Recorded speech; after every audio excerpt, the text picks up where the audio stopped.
Happy Friday, Dub Nation. Kylen Mills joins me for the week in review. We're going to talk about bad owners. We're going to talk about Stephen Curry being a billionaire, Andre Iguodala. We have a little mailbag segment pertaining to Jordan Poole. We got a lot to cover, given there's absolutely nothing to cover during the offseason. We're going to have fun. It's a live edition of Locked On Warriors next with Kylen Mills. This is Locked On Warriors. You are Locked On Warriors, your daily Golden State Warriors podcast. Part of the Locked On Podcast Network, your team every day.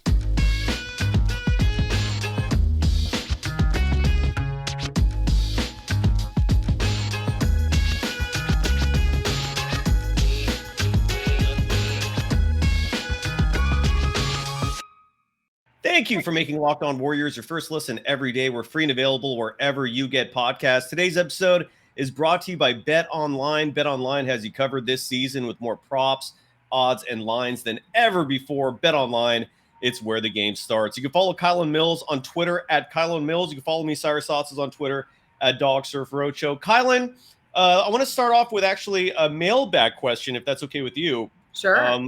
People can follow you at Kylen Mills. They can follow me again at Dog Surf Roadshow. They can follow the program on Twitter at Locked On Dubs. And if you ever have questions for us, just tweet at us. We will address it. And this tweet was kind of interesting. This is from Law_Marshall. Tweeted, I have a burning question that maybe you can answer. Why the hell do the Golden State Warriors want to keep Jordan Poole on the bench? His uncle Monty Poole, just kidding, although for a second when I saw that, I kind of believed it, spoke the other day about Jordan Poole, again, coming off the bench next season, but why it should be Steph, Poole, Clay, Wiggins, Draymond Green from the start. He adds, or she, I actually don't know for sure. I get Kerr loves Loon, who he crowned starter in the offseason, and Looney obviously provides value, and I get we want scoring off the bench, but I believe Moody and DD, was that, who's DD? Why am I brain farting on that? Dante DiVincenzo and even Kuminga and Wiseman can provide that scoring. People are already saying Jordan Poole is going to demand 25 to 30 minutes a night, which leaves little playing time for Moody and others, so forth. Kylen, how do you address that? Your thoughts on Jordan Poole being the sixth man again this year? Well, I just think that the small ball lineup doesn't work with every opponent. And we saw that exactly in the postseason when the Warriors played the Memphis Grizzlies, and Looney went through a phase where he didn't start and they put him back in the lineup and he absolutely went nuts. And we saw Looney have a couple of really huge games, and just given their size, they needed Loon. So I just feel like, I don't know. I just feel like the small ball lineup doesn't work. Now, that being said, I think that Jordan Poole absolutely can be a starter in the NBA. Like, this is nothing against Jordan Poole. I don't know about the small ball lineup with Draymond running the true center position, working against every team, depending on what their interior looks like. And Looney, I mean, we saw what a workhorse he was and pulling down so many rebounds in both those last two series of the postseason, as well as just some of the work he did down low. He had that one night where he dropped 26 in the Western Conference Finals, the most points he scored since his days in college. So, I just think that the small ball lineup may not work against every team. I do love, though, like flashes that we saw of Steph, Clay, and JP together. Like, they're such a scary trio. I just feel like it kind of depends on what they're up against on the post in other teams, because I think the lack of size could hurt them. We saw the Warriors be successful down the stretch of the season because they were able to out-rebound teams, and Looney was an absolute warrior on the boards. So I don't think that can be overlooked, what he does for this team, what he did for this team, and that the small ball lineup doesn't work against everyone. That being said, I do like the way those three can spread the floor together. You've got three incredible threats from outside. So not to say that lineup doesn't work. I also think that Steve Kerr does like adding in that Jordan Poole scoring threat from off the bench. And like, he has that ability to run the point with that second unit. He really can be a leader. And I think that Kerr likes having that kind of in his back pocket to pull in as the sixth man rather. So I don't know. It'll be interesting to see. I think that could be a factor in whether or not we see Jordan Poole continue to stay at the Warriors as well, because, he does have the opportunity to go to another team and really be a starter and a leader and the go-to player. Whereas on the Warriors, like, let's face it, he's still not Steph Curry, and, Klay Thompson is still Klay Thompson. So it's really tough to break up that lineup they have that ended up working. I mean, the lineup they had won the NBA Finals. So, it's like, I think it's hard to validate completely changing that and pulling Looney, especially given how he played down the stretch and how critical he was with his post play. You're absolutely right. I just want to add to that as well. Jordan Poole's playing time will not be affected by him coming off the bench. You could still expect him to play 35 minutes a night. And you don't want to wear and tear Draymond Green. That's a huge reason why you don't want that small ball lineup, especially in the regular season. You need Draymond fresh for the postseason. There's going to be times where he probably won't play in back-to-backs. Draymond Green's minutes overall might be limited this season. Again, to keep him fresh for the postseason. And Jordan Poole, though, I think you said this eloquently, that you need a strong bench. You can't just have your starting lineup be that top heavy. And not to mention the fact that a lot of the Warriors veterans, including Stephen Curry, I mentioned Draymond Green, Klay Thompson, they're going to be sitting out a lot this year. I mean, the Warriors are very cognizant of the fact that this is a team that cares about the postseason. That's the regular season they really care about. And they want to keep those older legs fresh. So Jordan Poole's going to get his minutes. Dante DiVincenzo is going to get his minutes. The young guys like Moody and Kuminga are going to get their minutes. Do not take Jordan Poole coming off the bench as a slight, as any form of denigration. And Pratiyu Sharma writes, damn it, he got off the couch. He got off the couch. Charlie bit my finger. Sorry, your husband. For the YouTube viewers, your husband was just chilling on the couch. I love that as your background. That was incredible. I was yelling at him to move. He's back. He's back. Okay. Yes. All right. This is getting out of hand. Okay. And you got your puppy. And we're done. I was yelling at him too. Anyway, sorry. Cyrus was like, stay. Add some flair to the background of the show. So my apologies. It's Cyrus's fault. Well, Pratiyu Sharma writes, Poole should start Dante DiVincenzo off the bench. It's not a big deal. It's not going to matter, again, in the big picture. And not to mention, don't you want Jordan Poole winning 6th man of the year? I think that'd be kind of a cool award to give him. By the way, Anthony Slater of The Athletic, speaking of Jordan Poole, this really went under the radar. I didn't hear anyone mention this. I don't know if it was just in one of his columns or stories, but the Warriors have indicated that Jordan Poole is a priority, and that a long-term extension is something that's on the top of their list in terms of wanting to take care of. So because in theory, Jordan Poole could be a restricted free agent this offseason. If his game grows as expected, he's very likely going to be getting offers of a max deal. I think the Warriors will want to lock him in before it gets to that point. But regardless, for anyone worrying about the team letting go of Jordan Poole or not keeping him on the roster, that does not seem to be the case. We were talking off the air before we started recording, Kyle, and you mentioned that Slater's colleague, Tim Kawakami, had Bob Myers on his podcast. I hate giving them love or promotion on the show, but it's important. What did Bob Myers say? I think the conversation shifted to Andre Iguodala. Is that correct? Yes. Okay. So rewind a little bit because I want to mention one more thing about Jordan Poole. I also, granted, it may not be in the postseason, but like you were mentioning, just some of the Warriors stars and older players needing to get rest. Like Jordan Poole will not only get his minutes, I think he will get plenty of games throughout the season where start because I think it does need to be mentioned that Steve Kerr said at the end of this last run that Steph Curry is not going to be playing 82 games in this upcoming season. They're going to be limiting him or just keeping an eye on his minutes even more than they did this past season because he is getting older and just trying to keep him fresh, like you were saying. So you've got Curry. Klay Thompson, still the same thing. I know he'll be much, stronger since he's has some time under his belt coming off those back-to-back injuries. However, he's still getting up there in age, and they're going to want to give him some breaks. I mean, I just don't think there's going to be any type of diminished role for Jordan Poole. I think he's going to have a huge role, a bigger role this season because the Warriors need to rest some of their veterans. So I did want to mention that like even if Poole isn't, let's say they do have him as the 6th man off the bench with like the starting lineup they would run out in the postseason, like throughout the season, like there's going to be a lot of ebb and flow and there's going to be a lot of change and there's going to be a lot of resting some of these veteran players. So, I think he'll get his time. Okay. So sorry. Yeah. And the podcast. Oh, okay. So I did want to mention one other thing that kind of please spawn off of the Jordan Poole conversation, especially in regards to his future with the Warriors. So on heavy.com, which is a sports website, I don't know how much you're familiar with it. They go pretty hard. I am familiar. They're a weird website.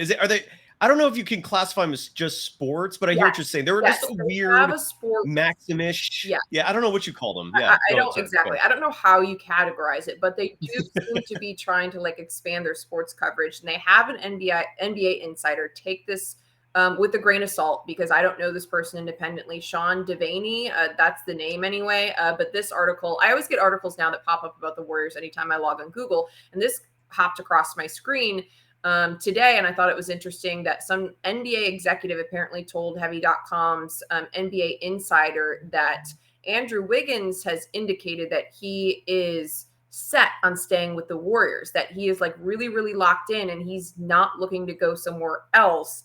He really wants to figure out how to make a deal work with the Warriors.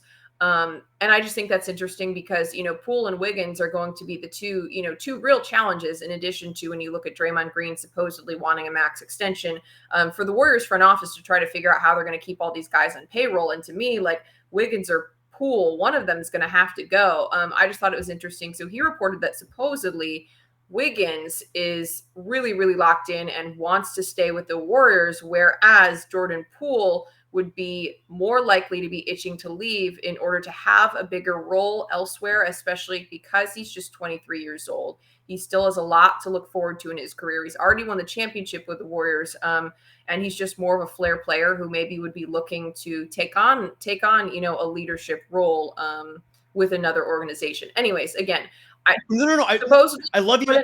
I love you brought that up. I don't know, I can't verify the validity of any of it, but that was just a report that was out there, which I thought was interesting. And I was curious as to your take, just like based on these two players' personalities, what we know about them. Honestly, that doesn't really surprise me if that were to be true. I do look. Yeah, let's talk about Iguodala in a second because that's much more pressing and important. No offense to Andre, and I will touch on that in just a minute because I do have some information and some insights to add to that. But first, got to give some love to a longtime sponsor of this program, BetOnline.net. They are your number one source for all your pro and college football betting needs and sports information this season.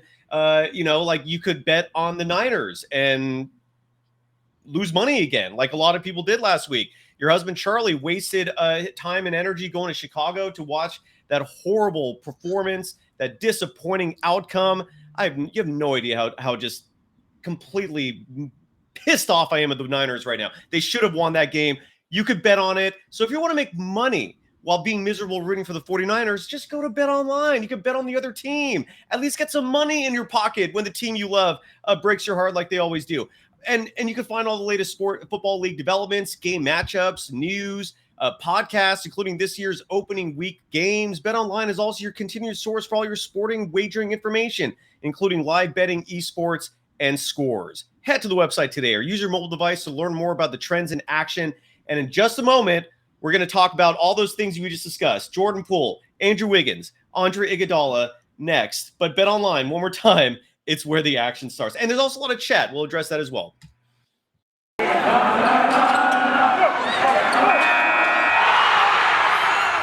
You are Locked On Warriors, your daily Golden State Warriors podcast. Part of the Locked On Podcast Network, your team every day.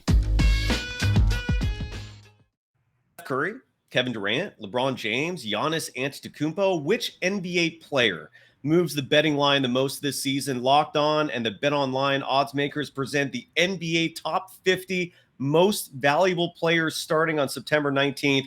Find it on Locked On NBA, wherever you get your podcast, and on YouTube. You can follow Kylen Mills on Twitter at Kylen Mills. The thing with Andrew Wiggins, that's great news. The two sides are so mutually interested in each other that it's almost like a romance that's just budding right before our eyes. And the fact that the CBA will likely be revised this season so that teams will not be penalized when they go over the cap with their own players that they've drafted. That bodes so well for the Golden State Warriors. So Andrew Wiggins is the only major player on the roster that was not drafted. So in theory, like the one detriment is that, they might get taxed on his salary, but they probably won't get taxed on all the other players. And if Wiggins, I think, just reduces the asking price, I don't know if the Warriors will give him a max. I don't know. That's a lot of money. I mean, we're talking close to $40 million a year for Andrew Wiggins over a 4 or 5 year span. So I think if he's realistic and says, I'll take 30, I think it's a done deal. I think the Warriors will do it. If he wants a max deal, like 40 plus, it just depends on what he does this year. I don't know. Is that what you think too? I mean, that's what I'm feeling from the Wiggins side, but your thoughts? Yeah. What do you think? Agree, disagree with that? I agree. I just am like still trying to figure out what would the Warriors' decision be if it came down to like Wiggins, Poole, and Green. And here's what I'm going to say. I just feel like Wiggins makes more sense rotationally because of his 3-and-D presence and because, Yes. he's such a good two-way player and he fits more into the need they have rotationally versus Jordan Poole being a flair player with incredible scoring and, really still needing to work on the defensive side of the ball. I just feel like what the void Wiggins fills is a bigger need, especially given that this team already has Steph Curry and Klay Thompson. And then Draymond Green having the seniority, having been with the team for so many years, and what he does, there's no one else in this roster who can replicate that. I think it's interesting. I actually got into a conversation with someone about this last week about whether or not Draymond Green's actual skill and his playing level is waning. And that he's really is approaching the twilight given the way he played in the NBA Finals. But here's the thing, the intangibles that he brings are not changing. And if you look at the way the Warriors played during that stretch when Draymond Green was out with that lower back injury, it was just absolutely brutal. Like they weren't playing defense. They couldn't rebound. Like they didn't seem to bring the heart, the hustle, the fire. And like Draymond Green brings all that to this team. And it's like, how could you let that go? And in addition to the leadership and the veteranship that he brings to the locker room, I just, it's like, it would be hard to believe the Warriors would let Green go. And then to me, like Poole scoring would maybe be easier to replicate or make up for, especially given the tools they already have on this team versus Wiggins' two-way ability and his size and his length. I don't know. So that's kind of the debate I'm having in my head right now.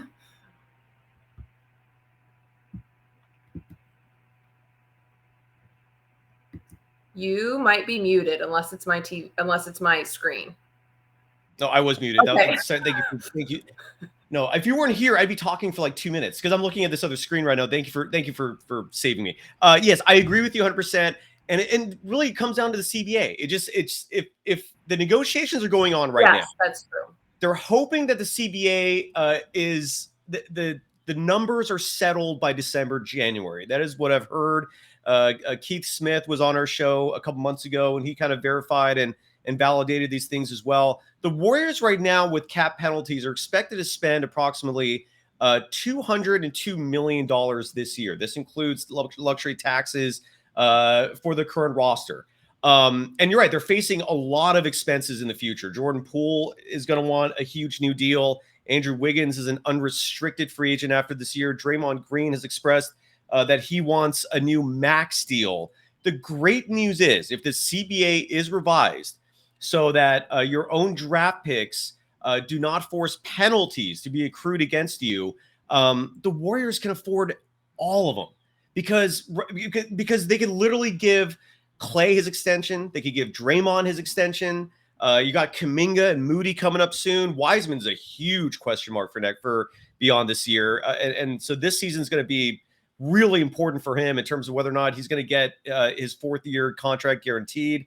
But ultimately, they're going to be fine. If this CBA is revised where teams are no longer penalized for giving their own draft picks max extensions and going over the cap as a result of that, all these penalties that they're paying now will go poof. So there's reason to be optimistic is what I'm trying to say, that they could get all of them, that they could keep everyone, and I hope they do. I want to address. Oh, sorry. I was just going to say that I think that is a rule that does need to change because if you look at the way the Warriors have built this team right now, they've done things the right way, if there's a right way, in drafting 8 members of their last championship team, and they've identified and grown their talent, from draft day to this championship caliber roster. They've gone, to great lengths to really develop their relationship with the G League and Santa Cruz and to really focus on development. I just feel like you shouldn't be penalized for that. Like if you do a good job in identifying great talent and you build it from the ground up, like you should. I don't think those taxes should be the same as if you're signing players and picking and pulling them from other organizations. So I really do hope that happens because I think it's fair. I think it's the fair thing to do, and that those luxury taxes should not be the same when teams do grow their own talent and identify that talent from the draft. 100% agree. 100% agree. I mean, the very spirit of the law is to make sure that big market teams do not have an unfair advantage over smaller market teams by just paying free agents, Correct. whatever they can afford to spend. Because if we look in the next 3 to 5 years, the Oklahoma City Thunder, the Utah Jazz, small market teams are going to have a lot of high picks come due for big contracts. And there's no way they're going to be able to pay those if all these massive luxury tax penalties are applied. So I'm with you. And the Warriors, it's like they're getting penalized literally for drafting amazingly. Like it's so unfair to punish a team just because they actually know how to draft. Whereas a team like the Clippers or the Lakers, who have horrible scouting departments, but they have the big market that they can recruit players for. Yeah, I'm with you 100%. And let's hope that the CBA reflects that. Real quick here, the chat, DP writes, hello, Cyrus and Kylen. Do you have any comments about Chiozza to Brooklyn?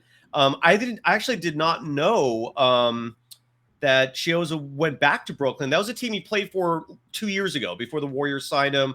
Good luck to him. I love Chiozza, man. I really thought, he actually was the reason they won a game. I can't remember if it was a road game in San Antonio or Denver. But he didn't play in the playoffs, but he had his moments in the regular season. The team loved him. Any Chiozza thoughts, Kylen? Just what you said. I mean, wishing him all the best. I actually got to see him play in person a couple times in some G League games in addition to the Warriors games. And you could just tell, like, he was beloved in Santa Cruz, had a great relationship with his teammates, both with the Warriors and with that Santa Cruz team. And, he had a lot of heart and hustle, and I, wish him the best. I think that he had some flashes of good moments. I just think he also just took a lot of smack from the fan base.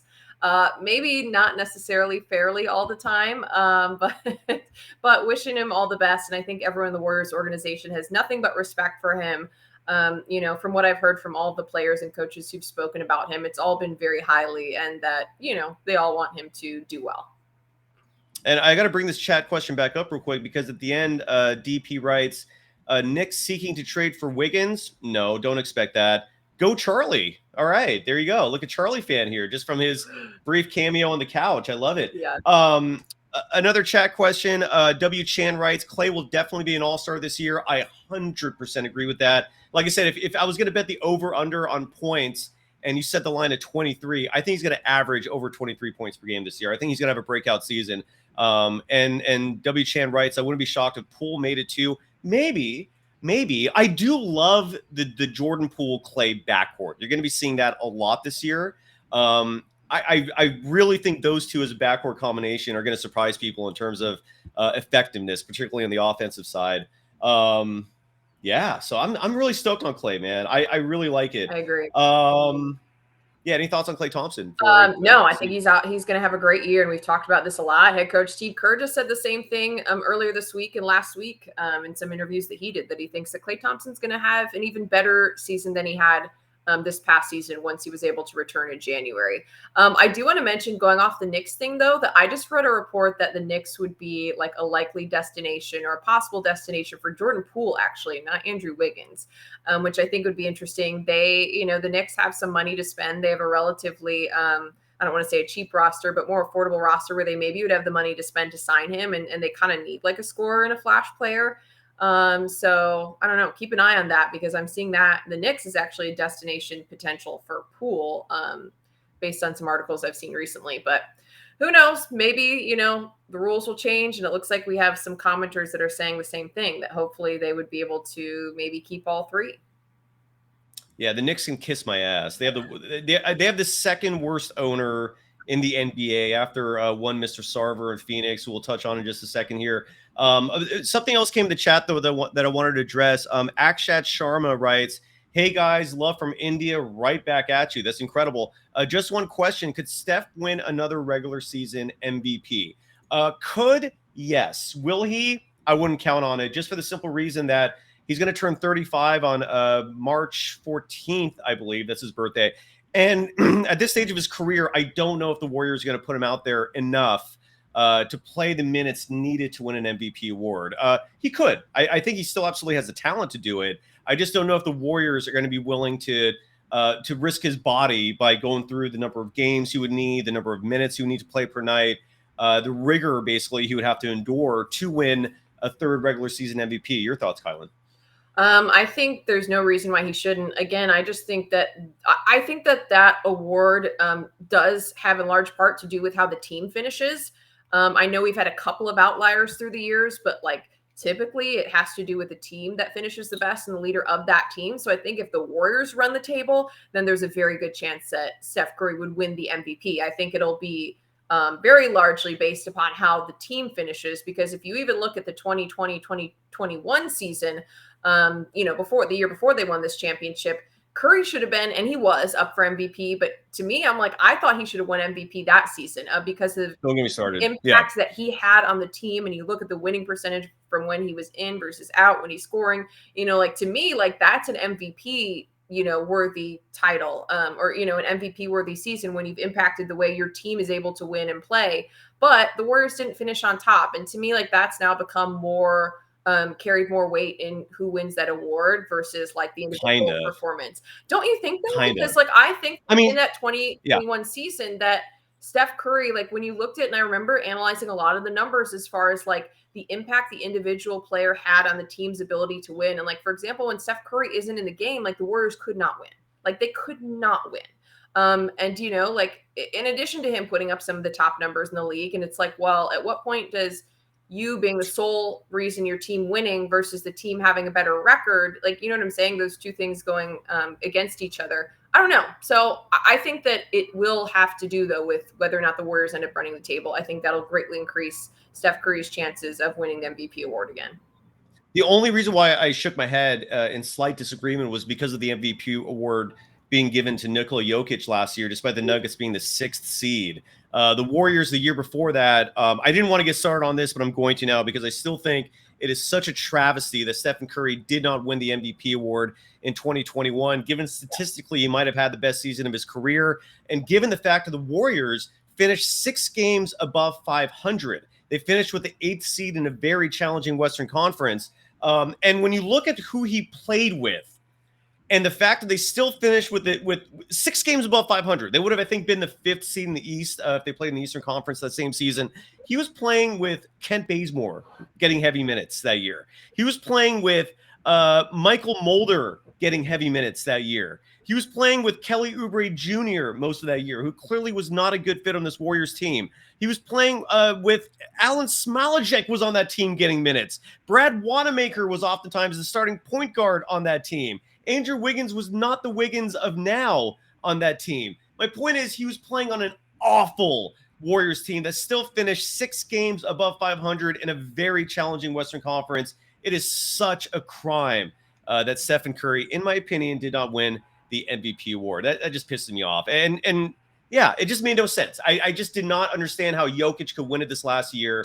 But then Stephen Curry, because they were the 8th seed, even though I think Russell Westbrook, when he won the MVP award, his team was not that great either in the regular season. He was he's like the only one, though. I think he was the only one ever with an 8th seeded team to win an MVP award. And I see Gilbert commenting, can't give MVP to a play in team. And I think why? Why? Team. I mean, why? That's what I'm curious as to what you think. Yeah, I don't know. See, I think that if the player on the play-in team is impacting the game that way and they're putting up the numbers that he's putting up, and especially, like you said, given the players around him, I don't know. I'm with you, Sai. I thought in 2021 he was deserving of the MVP award. That was an unbelievable season from Steph, given that he just did not have the pieces around him. Okay, 6th seed. Russell Westbrook in 2017 was a 6th seeded team. So has there ever been a team in the play-in tournament have someone win the MVP? They couldn't have.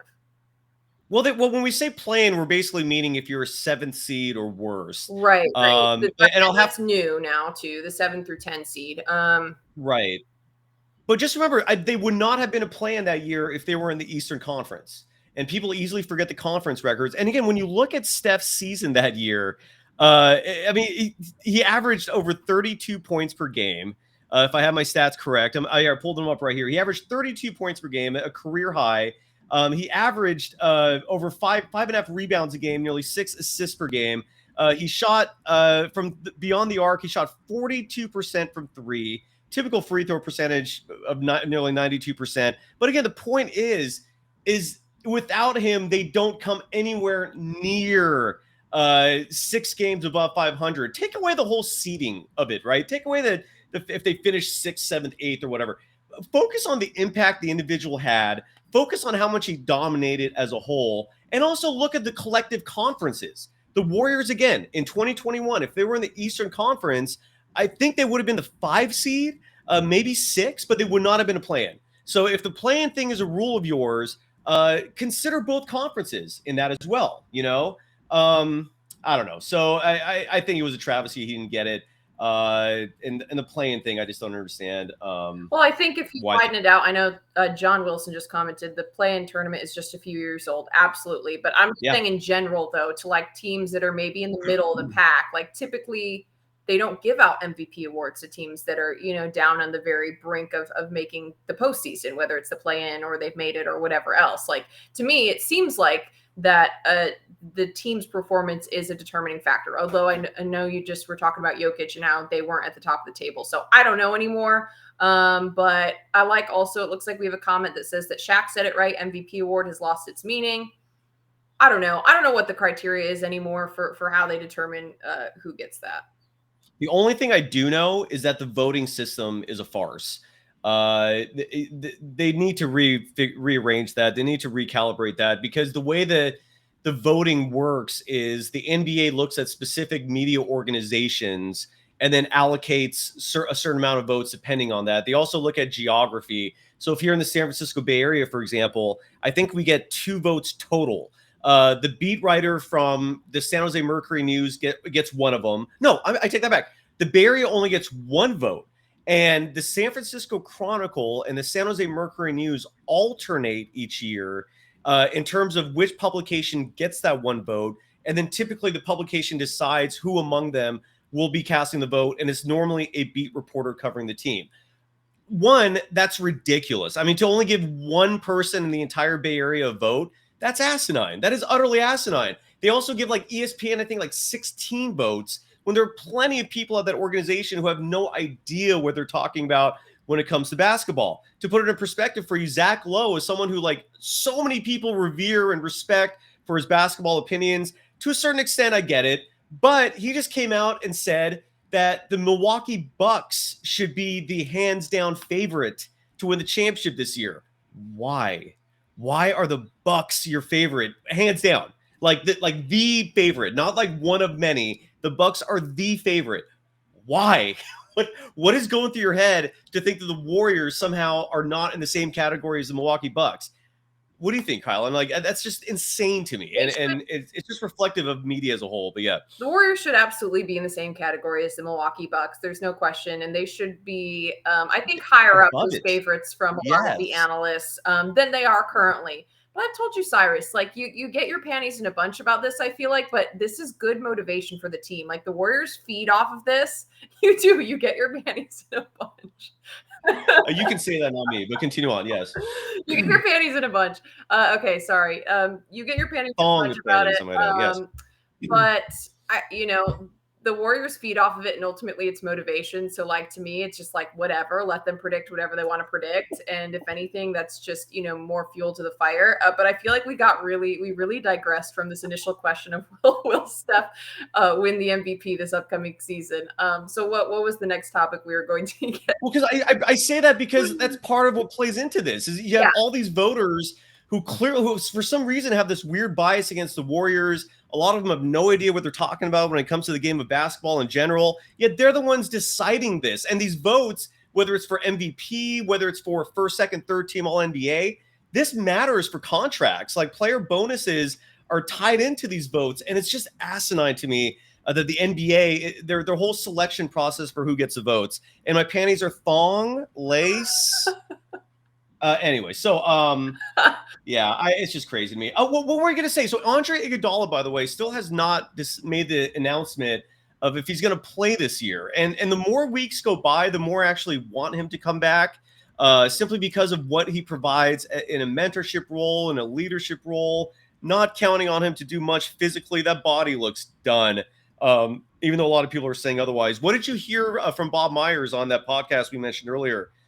Indicating whether or not Iguodala comes back, or what were Myers' thoughts? I didn't hear that. Yeah, Myers just basically said that the Warriors would welcome Andre Iguodala back with open arms, and the Warriors want him to come back. Like, he was very, very clear that he believes there's no one else who can fill that certain void that Andre Iguodala fills. And he talked about the mentorship, and he also talked about the play. Like, the Warriors still believe that Andre has something left in the tank and something to offer this team on the floor. I know, Cy, we've discussed this and just, how he was held back by a lot of injuries this past season. Can his body really handle it? Well, if you ask the Warriors, they say yes. They think that he still has something to offer on the court. And then we've talked so much about the intangibles he brings to the team as far as his veteran leadership and his presence in the locker room. And that obviously isn't going away anytime soon.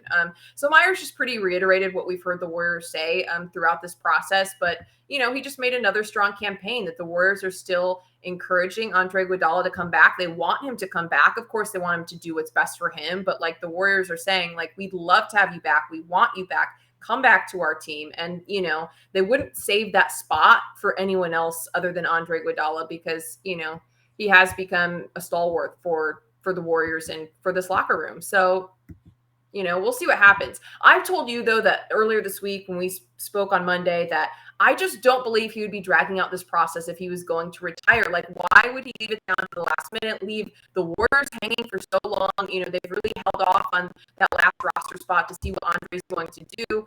And he had all this time in the offseason away from the game. Like, I believe if he was going to retire that he would have made that decision.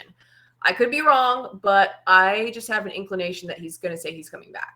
And he's supposed to announce it in the next week. I mean, at least we think, right?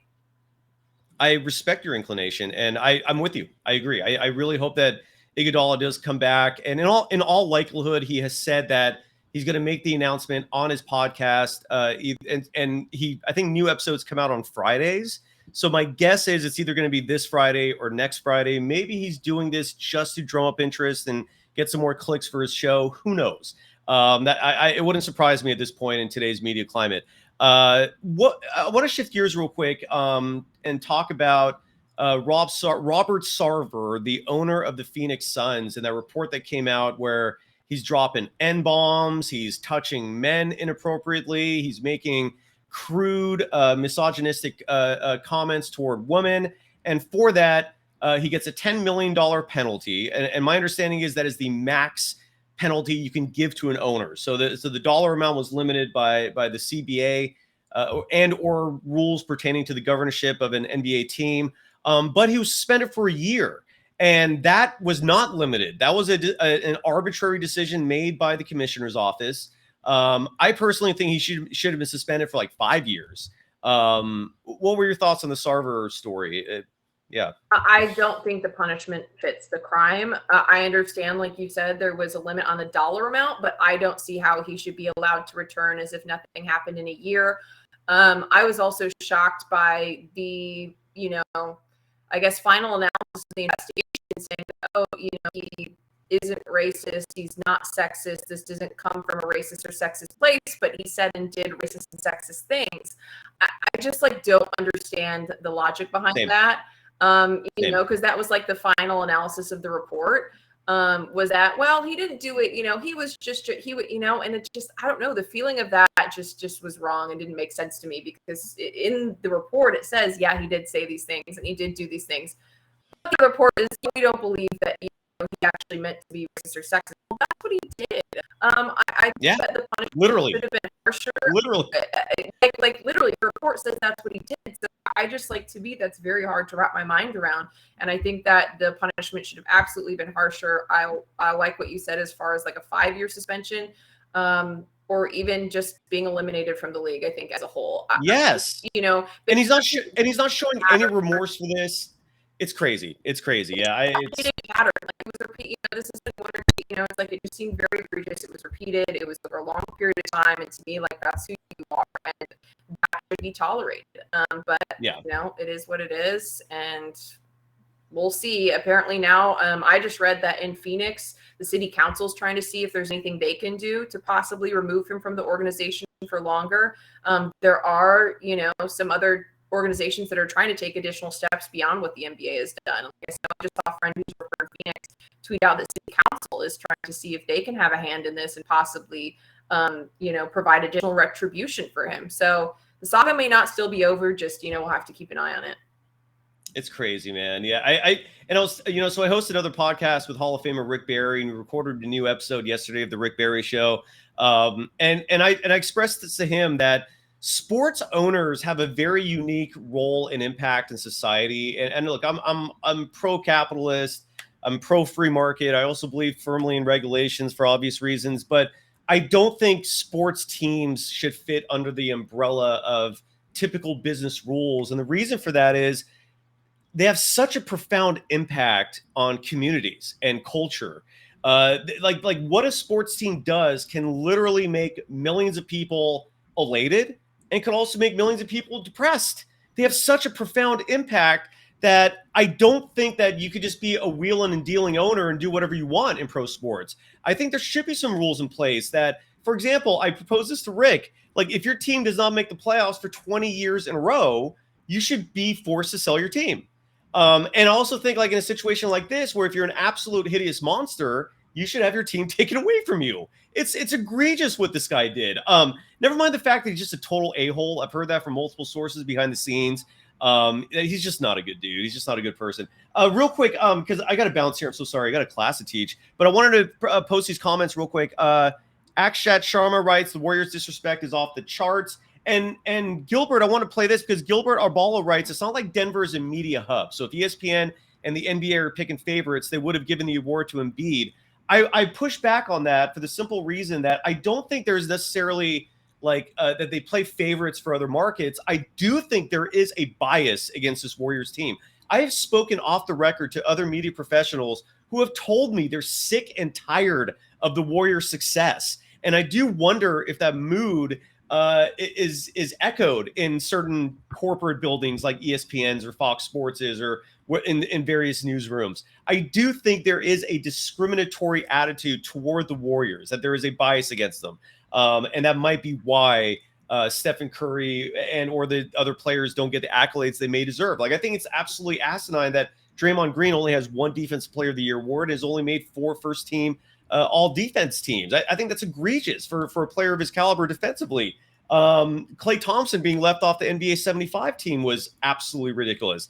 I don't know. So I am biased. I get it to a certain extent, but I do think based on the accomplishments that the Warriors sometimes do not get the love that they deserve. I don't know, Kylen. Am our panties up in a bunch again? I love that you said that, by the way, because now I can say it. But yeah, am I going crazy, or do you think there's some validity? I think there's some validity to it. I think you're also a homer. So to be fair, you do have to understand you have some level of bias. But coming from someone who wasn't raised in the Bay Area as a Warriors fan and having covered the team, like I do often think that the accolades do get overlooked, especially I think Steph Curry, more than any player of his caliber, doesn't necessarily get the respect or the awards or the love necessarily that he deserves at sometimes, as we just talked about that 2021 MVP award. But, they opened some eyes, I think, with this last championship. I really do. The whole, what are they going to say now that the Warriors were, using as their mantra after they won that title, it carries some weight, because what are they going to say now? The Warriors staff needed KD. It's like, well, you can't really continue to use that, moniker and, whatever other crap people were saying out there. I mean, to me, the Warriors silenced a lot of haters with this past run. But I do think there is some validity to what you said, in that they don't always fairly receive the accolades they deserve. Not always. Not as egregious as maybe you like to think, but not always. I love it. And real quick, by the way, before we go, I do want to give a shout out to Laura for Laura Dawn 92. We communicated regularly. Yeah, maybe you have too on social media. I never catch the live podcast. Hi from England. Welcome and hello. We'll see you on Monday. And again, for people who have missed this, Kylen Mills is now here every Monday and Friday on this show. So whatever subjects we didn't get to, we will certainly cover that on Monday's edition. So I'll see you right back in 3 days. And thanks for making Locked On Warriors your first listen every day. For your second listen, get up to date on the latest news and rumors in the NBA in just 30 minutes every day with Locked On NBA. Locked On NBA, your daily NBA update in just 30 minutes. Kylen, anything you want to promote before we bounce? No, have a great weekend, everybody. Get out, enjoy yourselves. NBA season is almost here. Relax, but get ready. Oh, dude, I'm jonesing. I need Warriors basketball. You're right. Training camp, I think, is in a week and a half. We're almost there. And again, follow Kylen Mills on Twitter at Kylen Mills. Follow me, Cyrus Saatsaz, on Twitter at DogSurf Roadshow. And this program on Twitter at Locked On Dubs. Bye, everyone. Have a great weekend. Peace out.